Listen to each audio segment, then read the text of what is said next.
Yes यह रक्त फूल जिसका कोई खुशबू नहीं। বিখ্যাত হলিউড সিনেমা দ্য জঙ্গল বুকের বান্দরের রাজা লুইয়ের ডায়লগ এটা। একটা পুকুরের তলদেশে প্রচুর আগাছা দলে ভরে গিয়েছিল।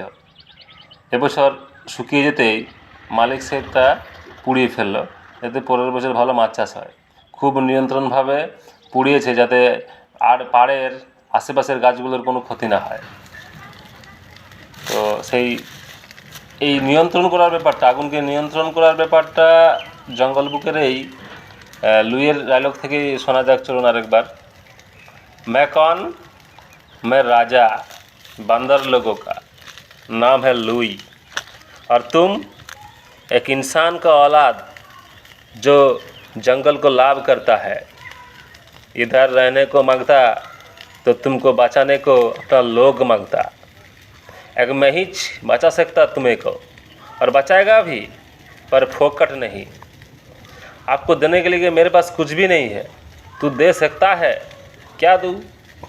नहीं है तो सिर्फ एक ही चीज़, और वो चीज़ तू मेरे को देने को सकता, वो रक्त फूल। वो तो मेरे पास नहीं है। तू इंसान का औलाद है, क्यों? यही तो इंसान का पहचान है। वो रक्त फूल को बुलाने का भी सकता और कंट्रोल भी करने का सकता। হ্যাঁ, একমাত্র মানুষই পারে আগুনকে ঠিকভাবে নিয়ন্ত্রণ করতে। তাই হয়তো আমরা আজ মানুষ এত